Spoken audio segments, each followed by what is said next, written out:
Assalomu alaykum o'rtoqlar. Biz navbatdagi darsimizni boshlaymiz. Navbatdagi darsimiz flatbed yo'nalishida xarita tayyorlash ikkinchi qism bo'ladi.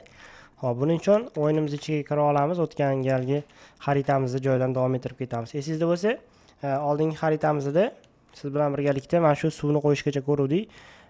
Aslida men bu yoqda bir nechta to'siqlarni qo'ygan edim, mana bu yerda chuqurlarni qo'ygan edim.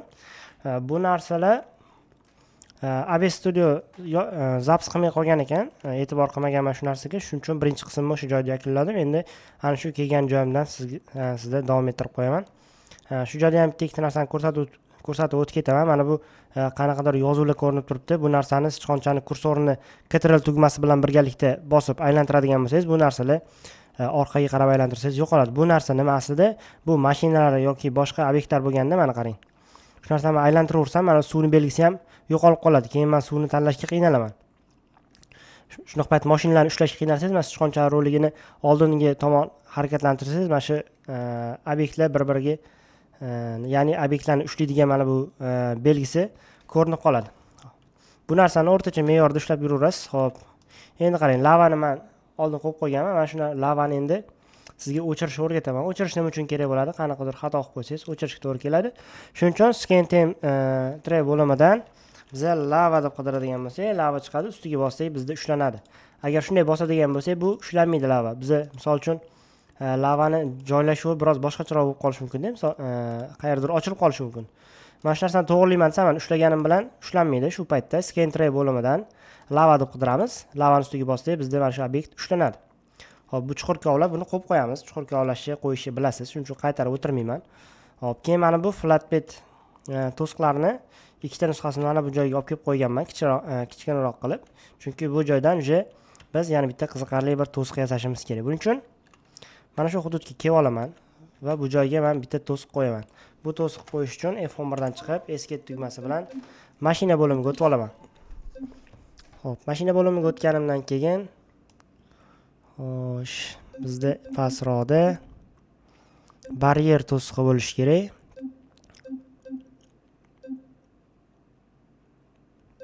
Mana. Xohlaganingizni qo'yishingiz mumkin. X li bo'lishi mumkin yoki boshqacha ko'rinishda. Bu X li asosan poyezd yo'liga qo'yiladi. Stopli yoki mana bunaqa ranglilarini tanlashingiz mumkin. Spavn qilib o'rnatib qo'ysangiz bo'ladi. Xo'p, mana.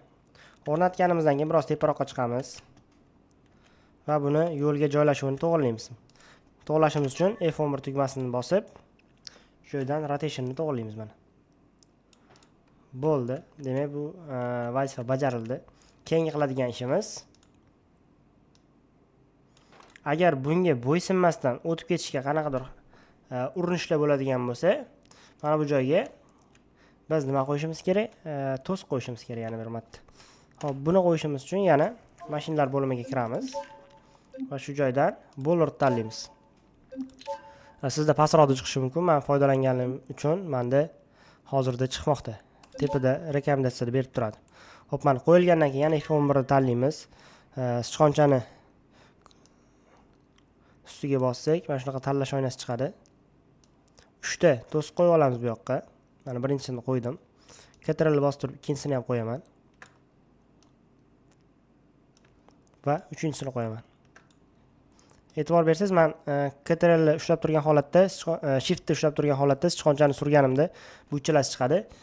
Shuni joylashuvini o'zingiz ko'rib, tekst qilib qo'ya olasiz. Mana shunga kelib urilgandan keyin, mana qoidani buzgandan keyin, xo'p, mana bu joydan qanaqadir otiladigan narsa bo'lishi kerak, pushka bo'lishi kerak. Endi pushkani qo'yib olamiz sizga. Ya'ni mana bu to'siqni buzib o'tib ketmoqchi bo'ladi. Mana bu ko'tariladi va qoidani buzganligi uchun qanaqadir ma'noda jazolashi mumkin. Ana shu narsani sizga yasashni o'rgataman. Buning uchun men bu Canon bu o'yin ichida bor, Blender BMG Drive ichida bor. Shuni bosamiz, tushadi.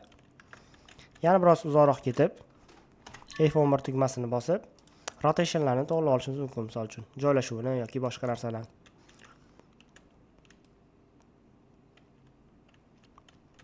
Shu joyda yana o'yinning qiziqarliligini oshirish maqsadida biza mashina qo'yishimiz mumkin. Bu mashina ko'pincha hollarda mana bu chaqmoq McQueen mashinasi bo'ladi. Bu yoqda har xil kattalikdagi mashinalar bor ekan. Biz normalniy holatdagi mashinani olib qo'yamiz. Hop, mana.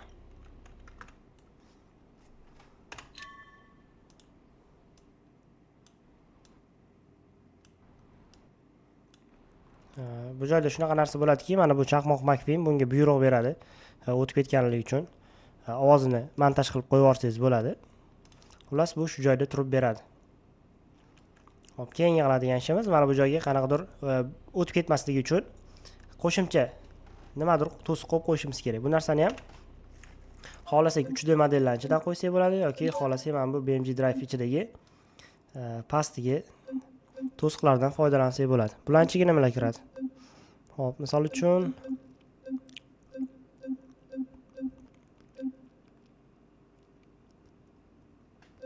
konteyner qo'yib qo'ysak bo'ladi yoki boshqa to'siq qo'ysak bo'ladi. Shu joyda bitta to'siq bor edi.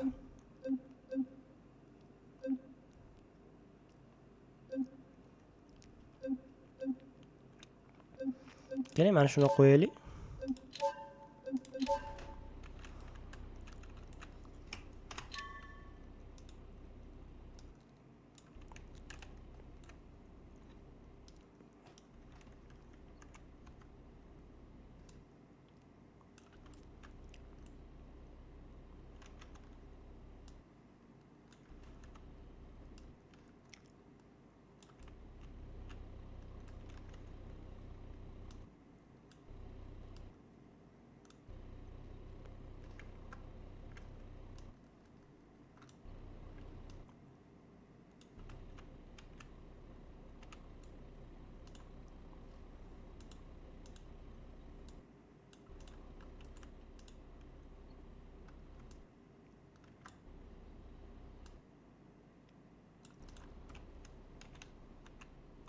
Hop, mana oraliq masofalari ham yaxshi bo'ldi.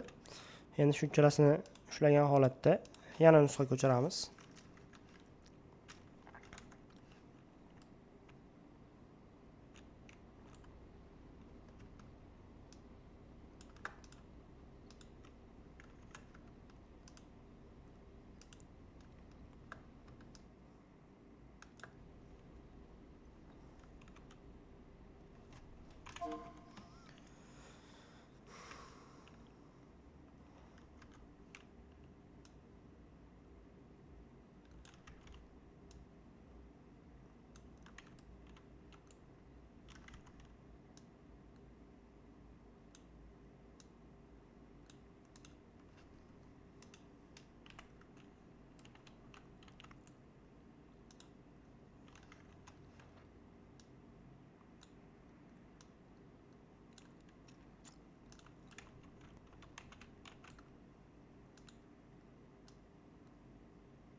Hop, bo'ladi. Endi buning ichiga nimadir qo'yib qo'ysak bo'ladi. Yana mashina bo'limiga o'tamiz.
Shu joyda bitta narsani yana e'tiborga olib ketayim. Mana shu joyga qat'iy mashina qo'ymoqchi bo'lsangiz, обязательно mana shu qo'yadigan joyingizga kelib olishingizni maslahat beraman. Chunki siz qo'yadigan joyingizga kelib olmasangiz, mashinani uzoqdan olib kelishingizga to'g'ri keladi. Shuning uchun shu yerga kelib olasiz, mashinani tanlaysiz.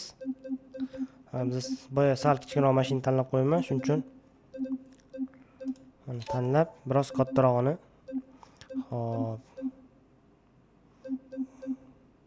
Gigant tanlab ko'raylik. Oh, bu juda ham katta bo'lib ketdi. Uni o'chirib tashlaymiz keyinchalik.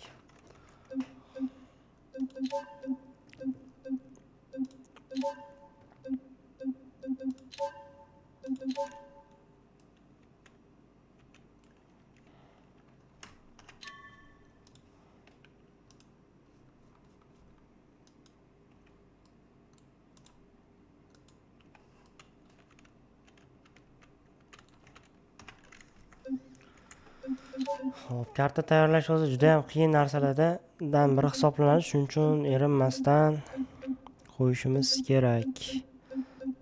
Qani mana shundan yana boshqasini tanlab ko'raylik. Normal bizga kichkinalik qildi. Very big qo'yib ko'ramiz. Hop, bo'ladi menimcha mana shu. Mana shu very big ga endi biroz joylashtirib qo'yamiz.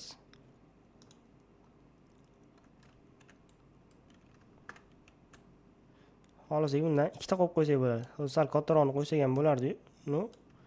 Mayli, hozircha bizga o'rganish uchun ikkita qo'yib qo'ysak ham bo'ladi shu yoqqa.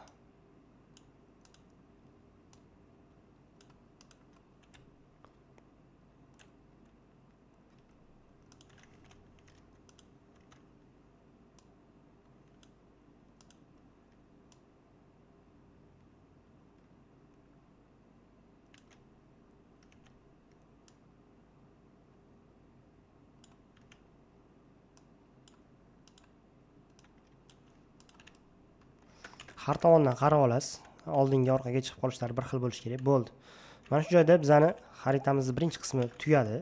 Endi yana qo'shimcha bir ikkita narsalar qo'ysak bo'ladi oraga. U BMG o'yinlarini ko'rib, ichidan o'zingiz ideyalarni o'ylab topib, o'zingiz har xil ko'rinishda qilaverasiz. Hop, endi bu yerga nima qo'shsak bo'ladi? Ha, bir narsa esdan chiqdi, qarang. Scan tray bo'limida bizga mana shu qo'shgan obyektlarimiz bor-da. Mana shu qo'shgan obyektlarimiz mana shu barchasi mashina o'rnida hisoblanadi. Misol uchun mana bu mikser apparat ham, qanaqadir kichkina bo'lgan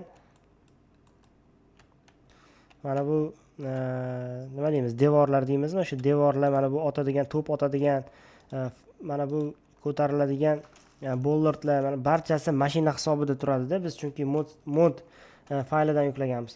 Bu narsani hozir biz agar o'yindan chiqib ketadigan bo'lsak, saqlanib qilmaydi. Shuning uchun biz nima ish qilamiz? Hammasini belgilaymiz. Belgilaganimizdan keyin mana shu bu joyda inspektor bo'limiga o'tamiz. Inspektor bo'limida CanSafe bo'limini yoqib qo'yishimiz kerak, ya'ni птичка qo'yib qo'yishimiz kerak. Keyin yana Scan tray bo'limiga o'tamiz. Buni barchasini belgilab, sichqonchaning o'ng tomonini bosib, mana shu joyda parent group degan joy bor. Put into nav group. Mana shuni bossak, bizda sim group degan papka hosil bo'ladi. Buni o'zimiz xohlaganimizdek nomlab qo'ysak bo'ladi. Misol uchun, xarita uchun kerakli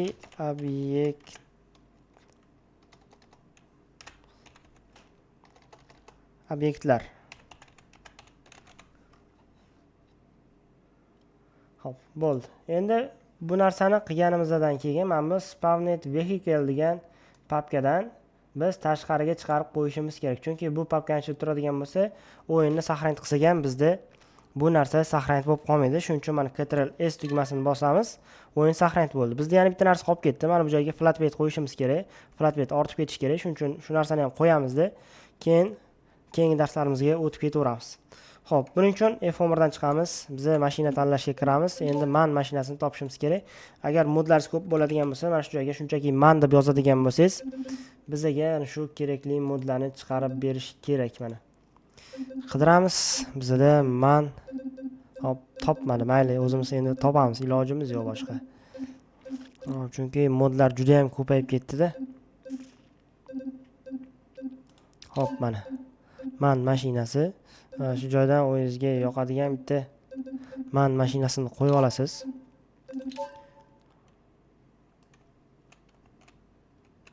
Mana qo'yildi. Endi biroz uzoqlashamizda bu narsani aylanasini, rotationlarini barchasini to'g'rilab olamiz mana.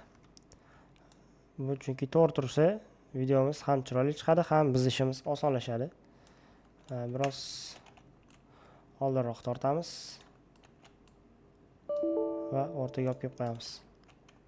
Xo'p, endi keyingi qiladigan ishimiz mana shu joyga flatbed, ya'ni mashina ortadigan treylerni yuklab olishimiz kerak. Hop, buning uchun pastroqqa tushsak, bizda mana treylerlar bor. Bularning ichidan o'zingizga yoqqanini, ma'qul kelganini bitta treylerni qo'yib olasiz. Masalan, keling mana shunisini tanlaymiz.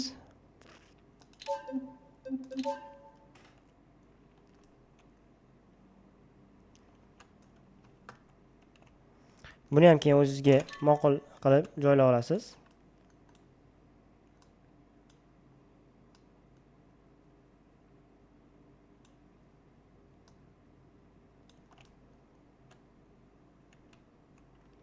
Bo'ldi. Shu bilan bizani xaritamiz deyarli tayyor. Men o'zi flatbed yo'nalishida oldinlari o'zim ham video qilmaganman ochig'i, chunki bu o'yinni sirazi o'rganib darslik qilishga qaror qildim, chunki hamma $150, $200 kerak bo'lsa 10 million so'mga kurs sotyapti. Hamma ham bunga sharoit yo'q deb o'yladim va qo'limdan kelgancha sizga tushuntiryapman.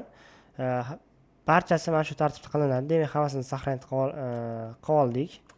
Endi bizda yana nima qolib ketdi? Mashinalarni saqlanib qilmadik. Yana mashinani saqlanib qilishimiz uchun scan train bo'limiga o'tadigan bo'lsak, mana shu joyda 6-7 mashina bor. Bunga yana xuddi shu qilgan ishimizni qilamiz. Buni bitta gruppa qilamiz. Inspektor bo'limiga o'tib, keyin save yoqib qo'yamiz agar yoqilmagan bo'lsa. Hop, bunga misol uchun man mashinasi deb yozib qo'yamiz. Ichiga kirganimizdan keyin ikkalasini tanlasak, tekshirib olamiz. Scan train yoqilganmi, ya'ni yoqilmagan. Yoqib qo'ydik. Endi qiladigan ishimiz man papkasini tepaga chiqarib qo'yamiz. Demak, bizda mana xarita uchun kerakli obyektlar hamda man mashinasi deb nomlangan papka tayyor bo'ldi. Saqlanib qilamiz. Endi biz kartadan chiqib ketadigan bo'lsak va qaytib kiradigan bo'lsak, bizning xaritamiz shu joydan davom etadi. Demak, ikkinchi qism shu joyda tugadi. Biz flatbed yo'nalishini polniy obzor qilib bera olmaymiz hozir. Endi keyingi darsimiz nima haqida bo'ladi? Mana shu keyingi flatbedni davomi sifatida qabul qilsangiz ham bo'ladi, chunki bu yerga poyezd yo'l qo'yishimiz kerak yoki boshqa aniqdir to'saliq qo'yishimiz kerak, chunki mana shu katta yuk mashinasi borib unga urilishi kerak. Shu bilan video o'z yakuniga yetadi. Xo'p, ssenariyni ozgina bo'lsa ham tushundingiz degan umiddaman. Shu bilan bugungi darsligimiz o'z yakuniga yetdi.